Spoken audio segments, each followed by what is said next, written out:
Ramacharya Srila Haridas Thakur ki Prem Se Gautam Shri Krishna Chaitanya Prabhu Nityananda Shri Advaita Gadadhar Shri Vas Adi Gaura Bhaktivinoda ki Shri Shri Radha Krishna Gopinakshan Purna Radha Kundi Govardhan ki Mangamaya Mama ki Tulsi Veda Bhaktivinoda ki Sahaba Veda Bhaktivinoda ki Jai Harinam Sankirtan ki Shri Prabhupada's Transcendental Book Distribution ki Shri Prabhupada ki Antaraj Srimad Bhagavatam ki Yes, thank you.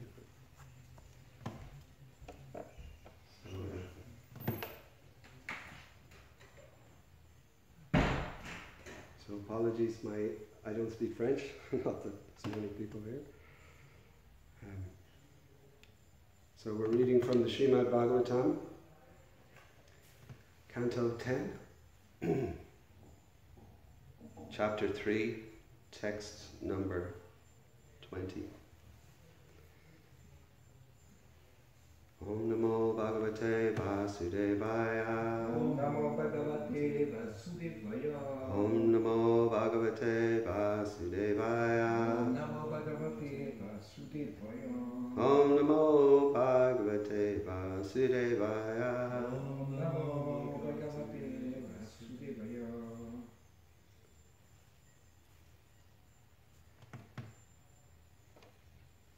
Swatram jilokas ditaye staksvamayaya bibarshi suklam kalu varnam atmana sargaya raktam rajasopa brahmitam krishnam chavarnam tamasa janatyaye. It's 3:10, 3:20, sorry, my apologies. Did I say 10? 3:20. 3:20. Yeah. Is it correct?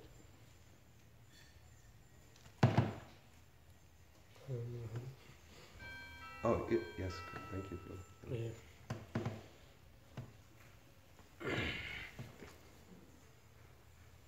So shall I read it again? Swatam trilokas titaye swamayaya bibarshi suklam kaluvarnam atmana sargaya raktam rajasopa brimhitam krishnam chavarnam tamas jantyaye. Swatam trilokas titaye swamayaya bibarshi suklam kaluvarnam atmana Sargaya Raktam Rajaso Paprimitam Krishnam Chavanam Tamasa Janatyaye. Can you read it?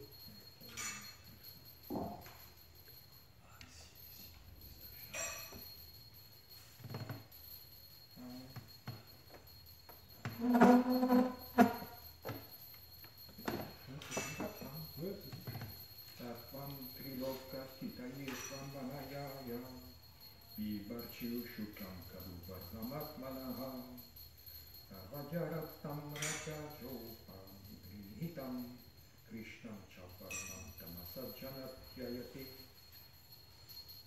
I'll read the word for word. Swatwam, Satwam, your lordship, who are the same person, the transcendence, Sri Lokastitaye, to maintain the three worlds, the upper, middle and lower planetary systems. Swamayaya, by your personal energy. Atmamayaya, Vivarishi, assume. Suklam, the white form of Vishnu in goodness. Kalu, as well as. Varnam, color.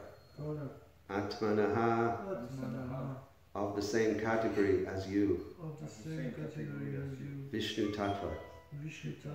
Sargaya, for the creation of the entire world. Raktam, the reddish color of Rajagun. Rajasa, with the quality of passion. Upamrihitam, being charged.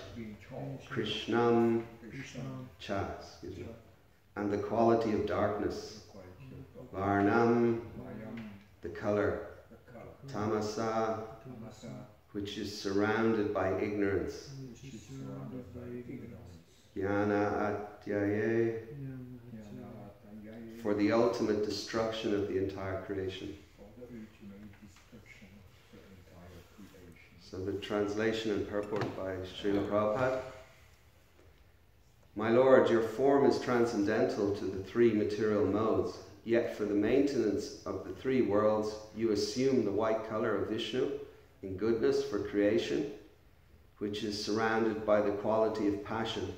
You appear reddish, and at the end, when there is a need for annihilation, which is surrounded by ignorance, you appear blackish. So do you want to repeat that? Or? Okay, we'll just do the purport. Purport by Srila Prabhupada. Vasudeva prayed to the Lord, you are called Suklam. Suklam, or whiteness, is the symbolic representation of the absolute truth.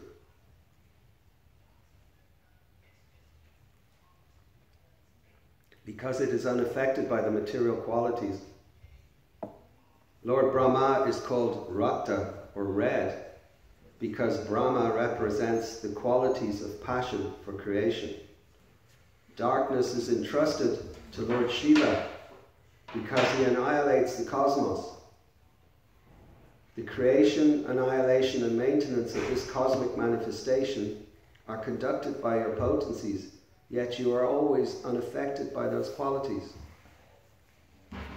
As confirmed in the Vedas, Harihi Nirguna Sakshat, the Supreme Personality of Godhead is always free from all material qualities.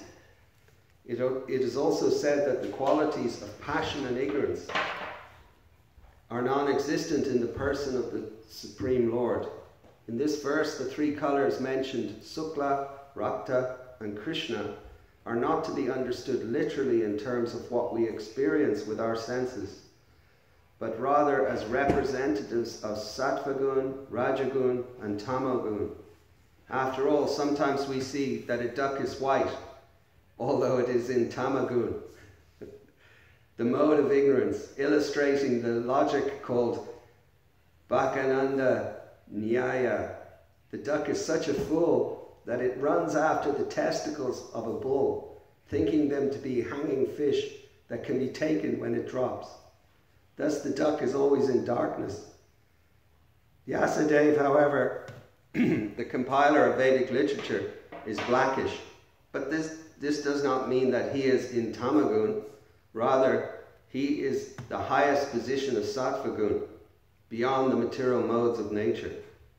Sometimes these colors, Sukla, Raktas, Tata, Pita, are used to designate the Brahmanas, Kshatriyas, Vaishyas and Sudras. Lord Kshirodakshai Vishnu is celebrated as possessing a blackish colour. Lord Shiva is whitish and Lord Brahma is reddish. But according to Srila Sanatan Goswami, in the Vaishnav Tosani Tika, this exhibition of colours is not what is referred to here.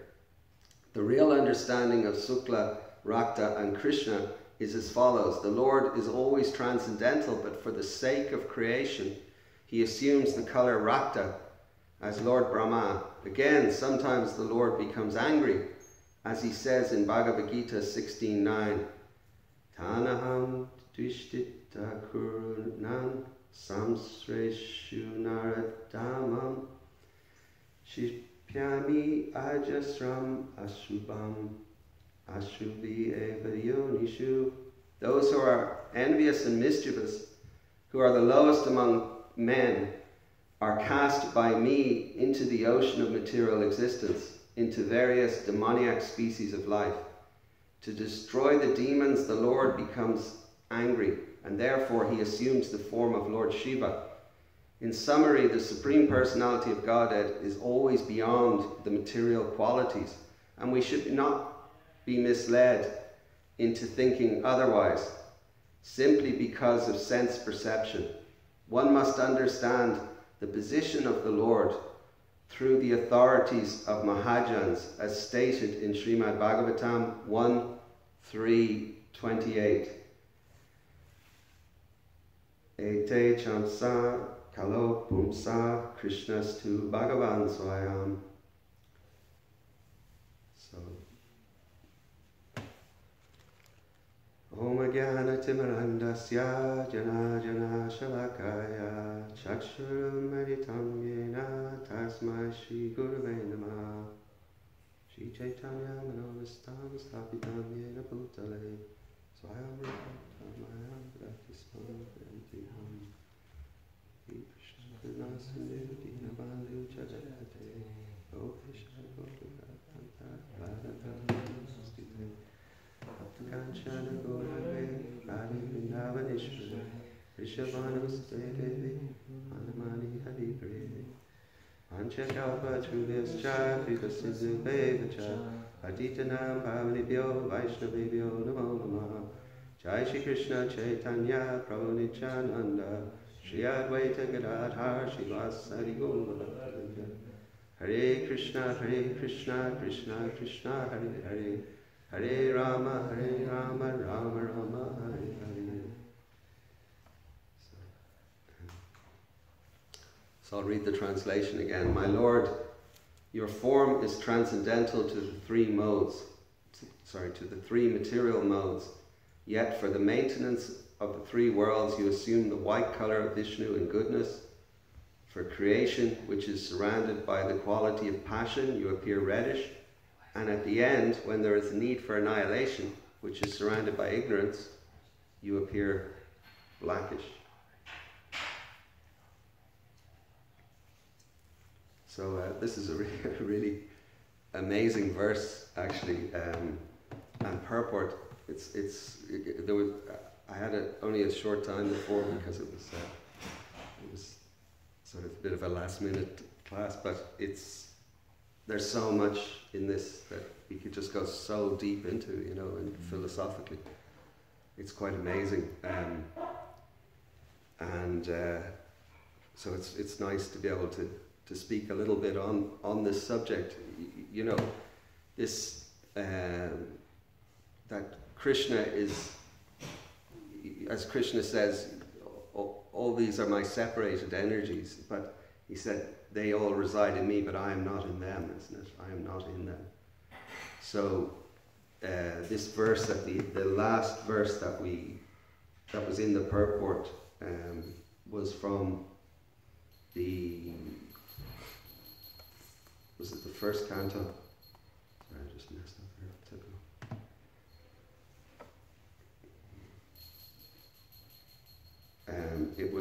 It was chapter 3, text 28.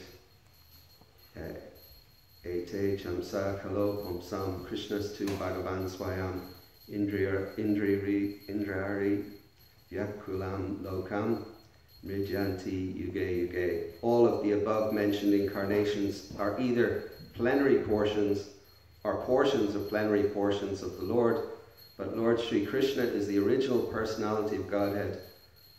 All of them appear on planets whenever there is a disturbance created by the atheists. The Lord incarnates to protect the theists. So this understanding of Krishna being beyond the material energy, being one, and yet different as well. So Krishna, he says in the Bhagavad Gita that there was never a time when we didn't exist, nor in the future shall any of us cease to be. So this idea that we were created is a material understanding that we were created. We were never created. We're always with Krishna. But for there to be, for love to exist perfectly in the spiritual world, there needs to be free will. There can't be love without choice. There can't be without free will. So therefore, when you read this translation of this verse, my Lord, your form is transcendental to the three material modes, yet for the maintenance of the three worlds, you assume the white colour of Vishnu and goodness for creation, which is surrounded by the quality of passion. You appear reddish, and at the end, when there is a need for annihilation, which is surrounded by ignorance, you appear blackish. So this whole arrangement of the material world is not really Krishna's pastime. This material world is a huge effort, an enormous effort, an unimaginably huge effort on Krishna's part, for our so-called pastimes in this world. And because Krishna has so much love for us, he makes that effort so that he can maintain that love and maintain the choice. Because without that choice, there's no love. So eventually, we come by our own volition, if it is the English word, by our own volition, we come to the understanding that we don't belong here, and that this world is just meant from the highest Brahma Bhuvana Loka down to the lowest planet is all different varieties of suffering and misery. And yet there's a contradiction, because for the devotee this world is a playground, because it becomes the most wonderful place, because it's where they can help people to remember Krishna. So it's like people like to give. Prabhupada always explains that point that we are by nature servants.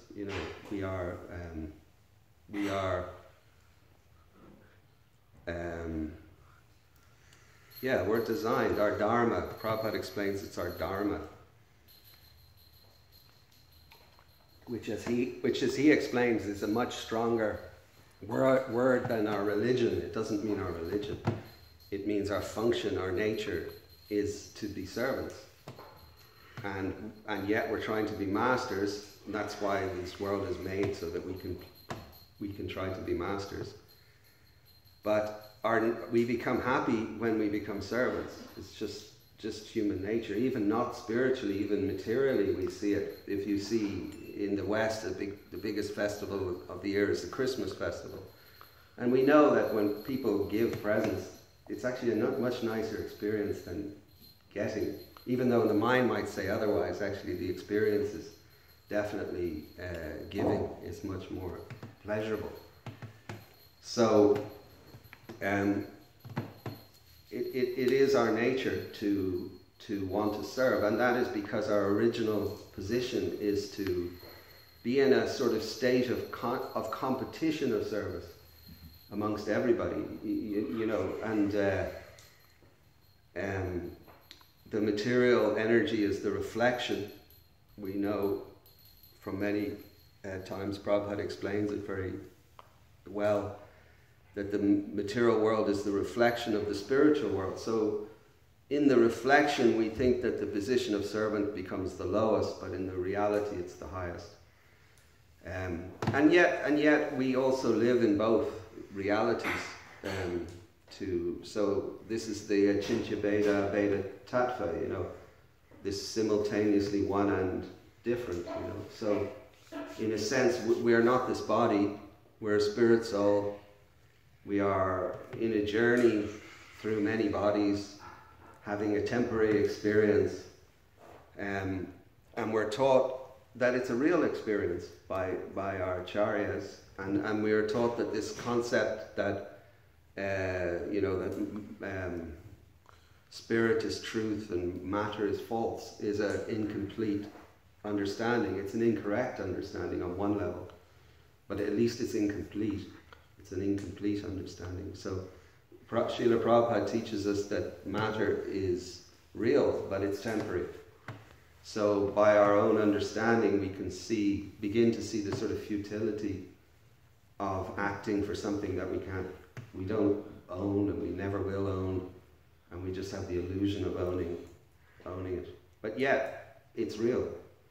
So in a sense we are the body, which is probably a controversial thing to say in a Bhagavatam class, but you know, we are simultaneously this body and not this body, and we know that because we say Atma in Sanskrit, and it's translated many places. Atma means the soul, the self. It means the mind. It means the intelligence. It means even to some extent the ego. The things that we belong, they become part of our identity, and the choice is ours where we put our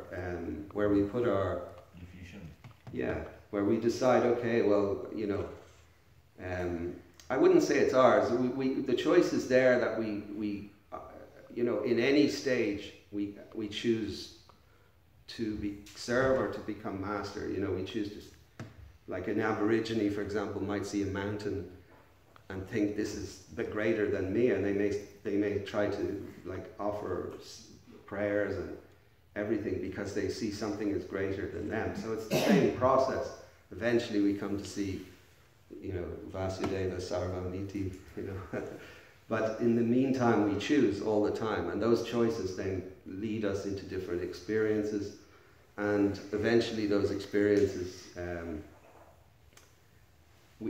they change gradually to spiritual experiences, and that is the process of Bhakti Yoga. So when we see that this material arrangement and how wonderful it is, because we don't understand how it works, we see it as ghastly to some extent, like we all do when we see the suffering of people, you know, especially at the moment. Well, it's never changes, to be honest, but it seems particularly, it seems like we're sort of, you know, exacerbating the suffering at the moment. It's like the opulence of darkness is more darkness, you know. So when Prabhupada says you make all these big arrangements in this world to try and improve and make the situation better, and yet we just create more darkness, really.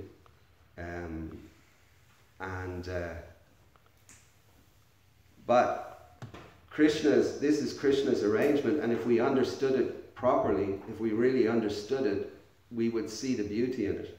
We would really see the beauty in it. And in the invocation to the Brahma Samhita, we know this Om Purnamadavam Purnamidam Purnamudashyate Purnasya Purnamadaya Purna Eva Vishishite. I'm taking Yamuna's tune there.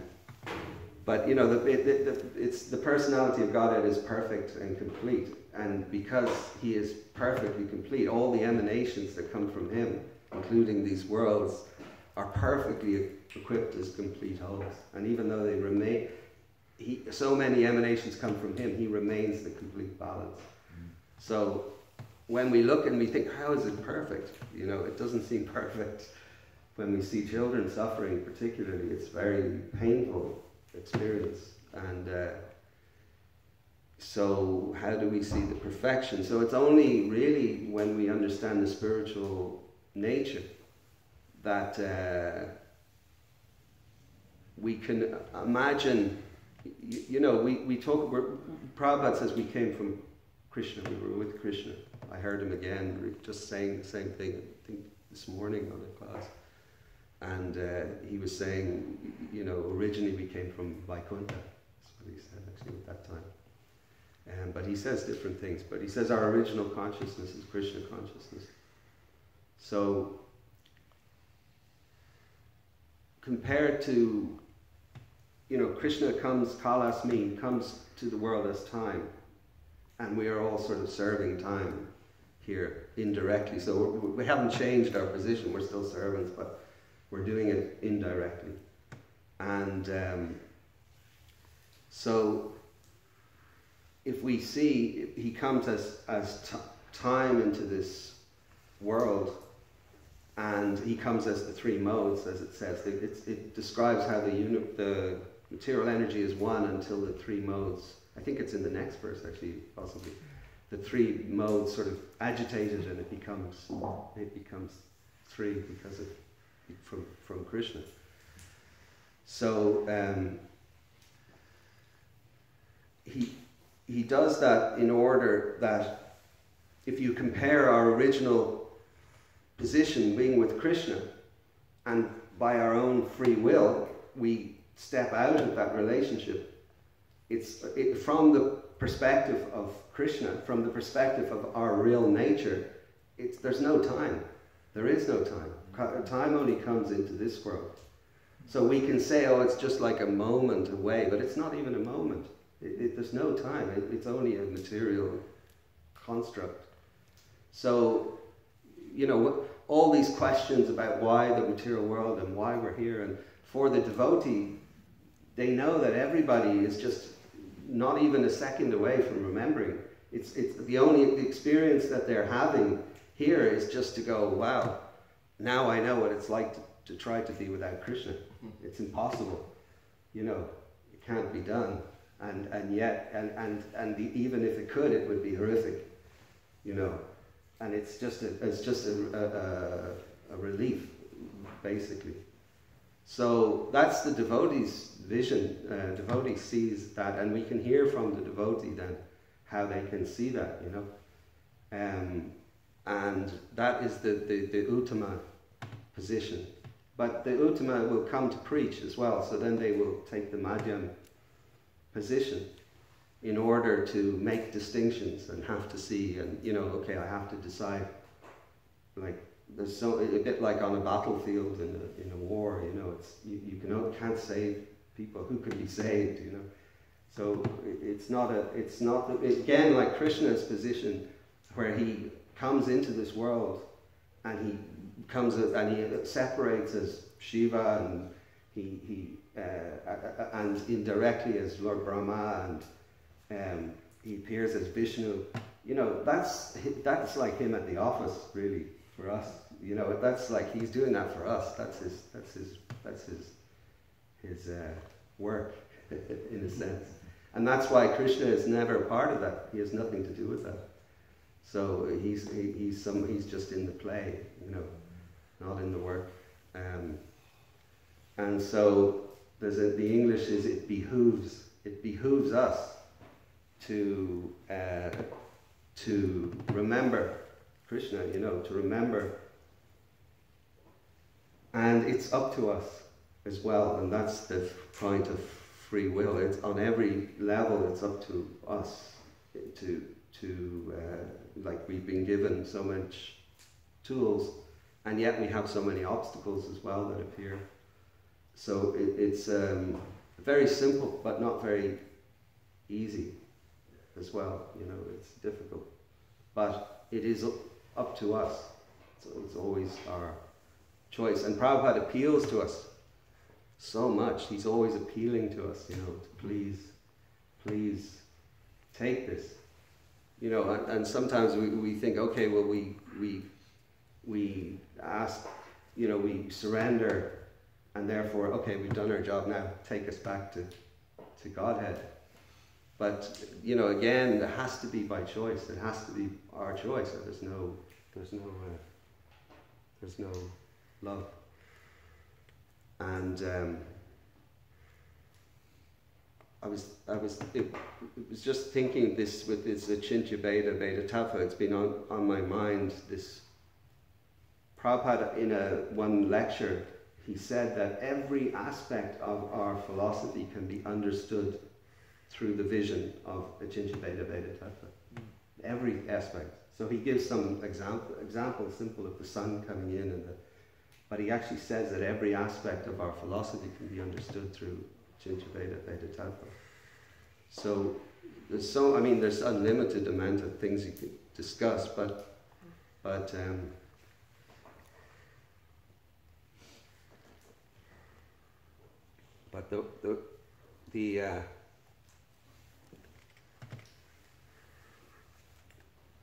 with regards to the choice, you know, we sometimes see contradictions, Prabhupada making apparent contradictions of things. You know, he'll say one thing in one place and another thing in another place.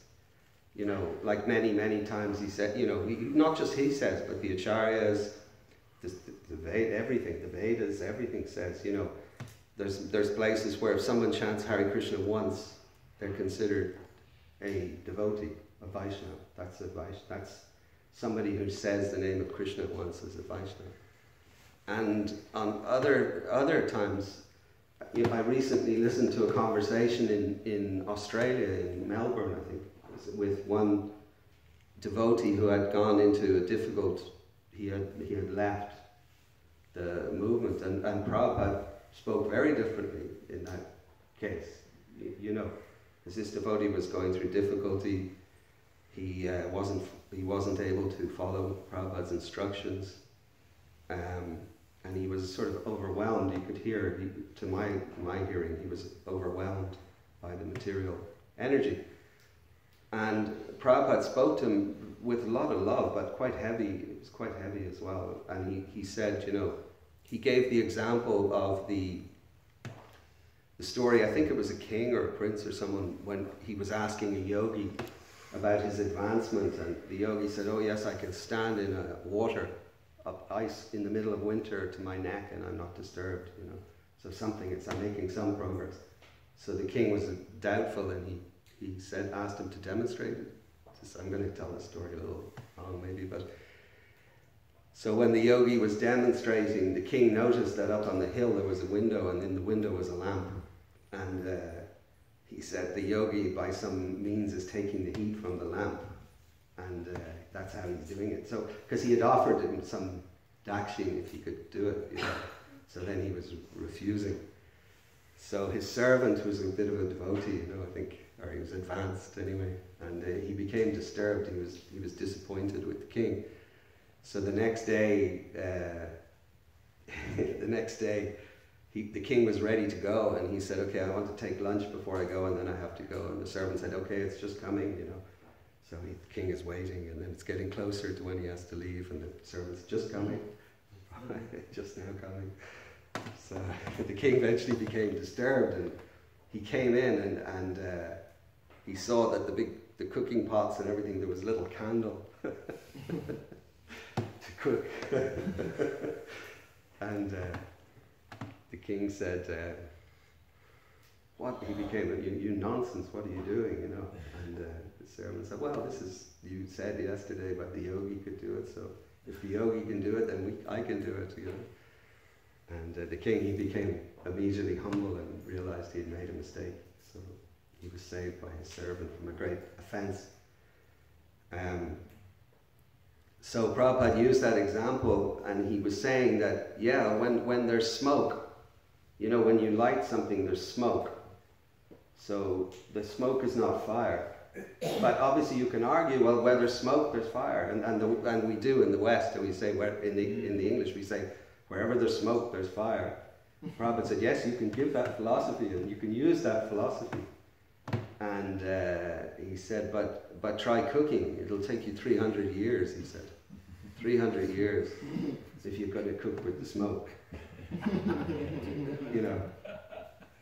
So I took that two ways, actually. There's two things, is that, and this is the Chincha Veda Tattva, you know, of those 2 points, that anyone who chants Hare Krishna once is a Vaishnava.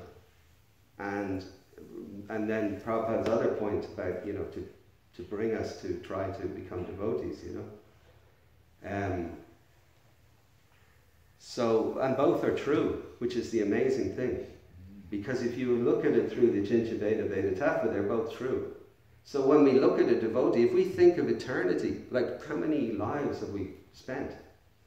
You know, we can look at any devotee and say, well, even if they're cooking by smoke in 300 years, you know, and we can feel compassion, because those 300 years is not easy for anybody to stay for 300 years. But it's better than 3 million years or 3 billion years or whatever, you know. So it means then when do we take? Which side do we take? When we meet other devotees, which one do we take? You know, there's only one mistake we can ever make in our spiritual life, real mistake, and that's to offend a devotee.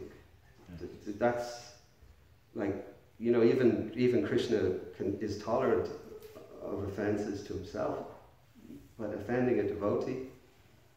So if we see everyone, okay, well, maybe it's 300 years, or maybe it's 1 year, maybe it's 1 moment.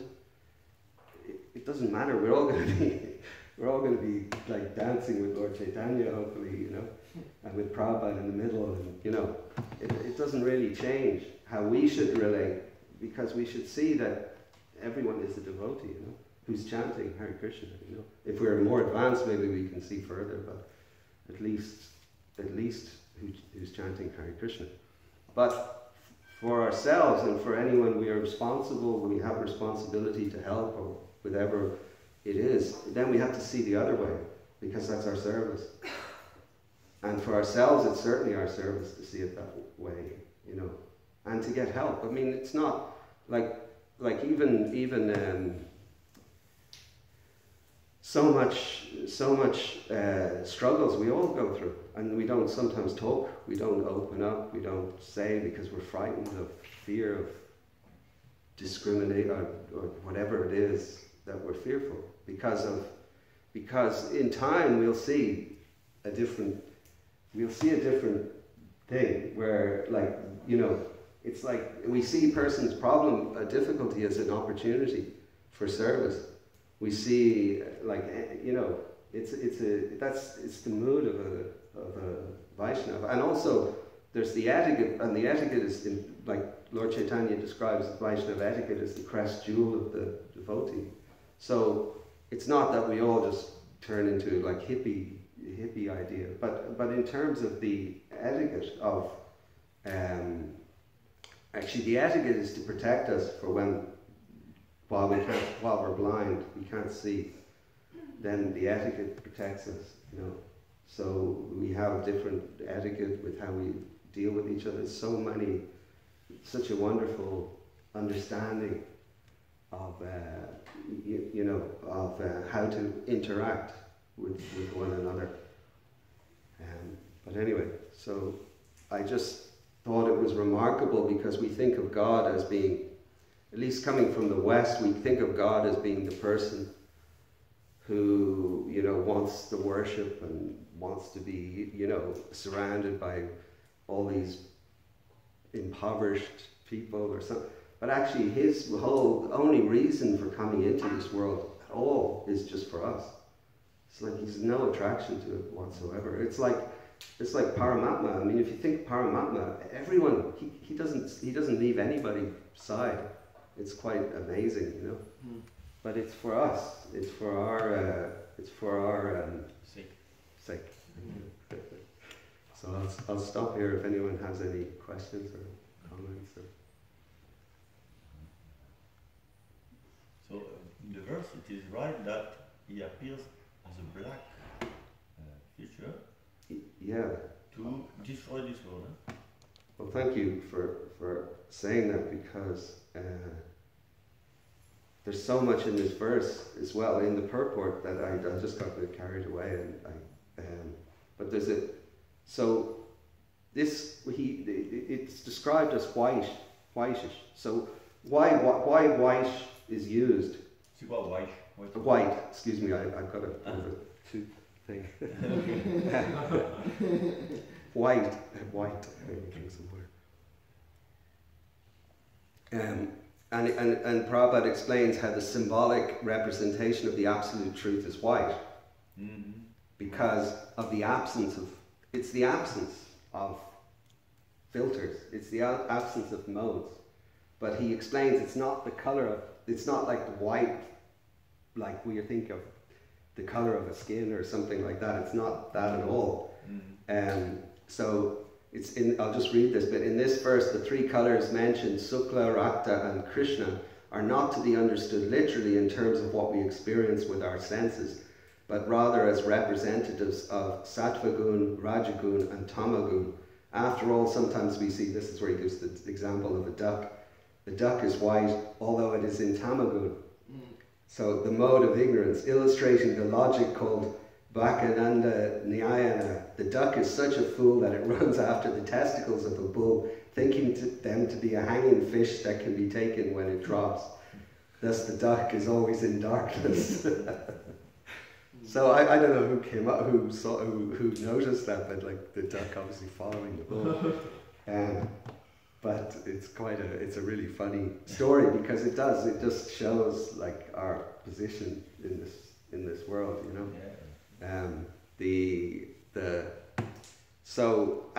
Prabhupada goes on to explain that in more detail, how, and it's you know, everything brings us off the external level. Everything, that like the idea that people will read the Vedas and see it externally. Like we had the example of, you know, I guess the Nazi Hitler was that example, wasn't it? It was a very external, without any depth of understanding what this means. We base it on the external body or some idea like that, you know. Whereas yet we can understand there is divisions of people, but it's according to their qualities. You know, and Prabhupada gives a great example of the Asade, like the greatest, who's dark. He's dark? Yeah, Prabhupada explains that. Yeah, I remember, but I was not aware. So, yeah, and there is also Haridas Thakur, there is Krishna himself is dark. Yeah. So Prabhupada goes on to say, the real understanding of Sukla, Rakta, and Krishna is as follows. The Lord is always transcendental, but for the sake of creation, he assumes the color Rakta as Lord Brahma. Again, sometimes the Lord becomes angry. He says in Bhagavad Gita 16:19, I'm just going to read the English. Those who are envious and mischievous, who are the lowest among men, are cast by me into the ocean of material existence, into various demoniac species of life. To destroy the demon, the Lord becomes angry, and therefore he assumes the form of Lord Shiva. In summary, the Supreme Personality of Godhead is always beyond the material qualities, and we should not be misled into thinking otherwise, simply because of sense perception. And the exact same thing stands for the Vaishnava. It's the same thing, you know, completely.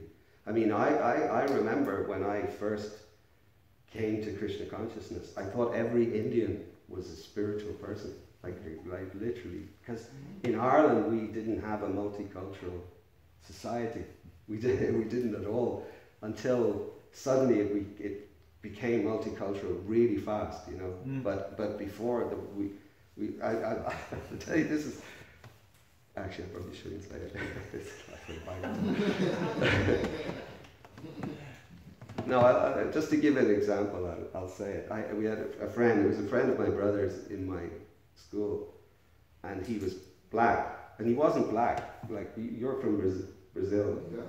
so there's black people in Brazil. I have a good friend, Gopi Gita in Wicklow.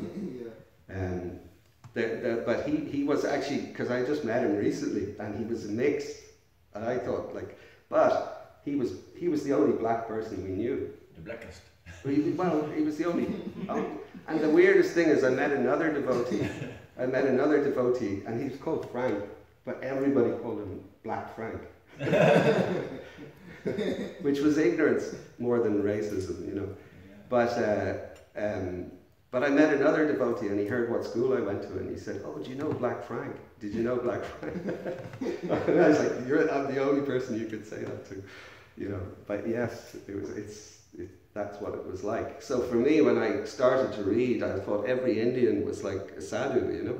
And then I went to Birmingham.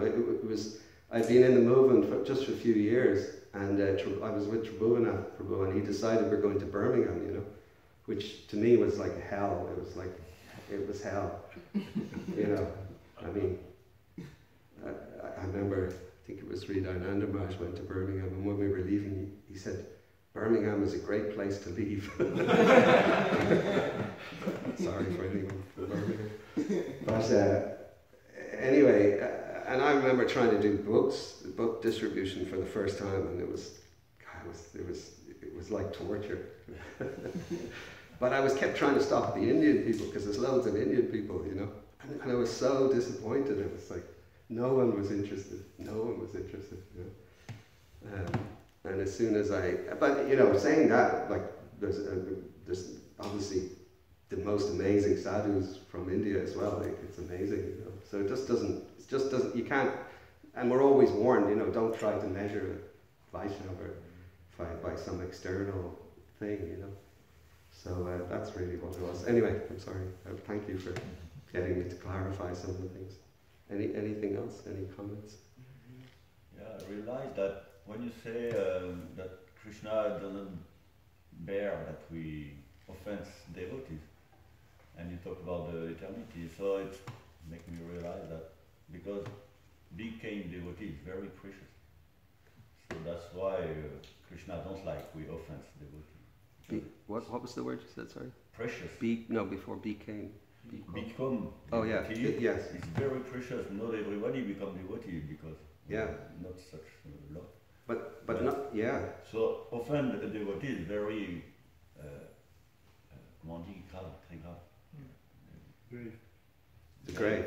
It's a grave mistake, yeah. Yeah, very high level mistake because it's very precious to become devotee. Yeah.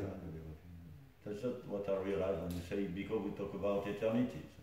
Yeah, that's right. I had that thought some time ago, and I could almost say it every time I talk, but that Lord Krishna appears once every day of Lord Brahma. Once every day. There's 1,000 Kali Yugas every day of Lord Brahma. 1,000. And Lord Chaitanya appears once every day of Lord Brahma. And I'm not sure, but I've heard some people say they don't always appear on the same day. So I'm not sure about that, but we know that they've appeared on the same day. And if you took a day of Lord Brahma, Krishna's not even a second ago he's been here. Not even. You can still see his footprints. And Lord Chaitanya, and what to speak of Srila Prabhupada, you know. So that means that anyone who tries to be a devotee and tries to help devotees, it's different if someone tries to be a devotee and then attacks devotees or something, but if someone who tries to be a devotee and helps devotees, you know, they are not ordinary, even from that material point of view, never mind the spiritual vision, even from the material point of view, they're not ordinary. It's very rare, you know. So it's like you say, it's... Even a bad devotee is very rare. Yeah, and there's no such thing as a bad devotee. The thing is that the thing is we want to be devotees, and if someone wants to be a devotee, it's pretty amazing, you know. So, thank you. Mantra Srimad Bhagavatam ki, Prabhupada ki, Premanande.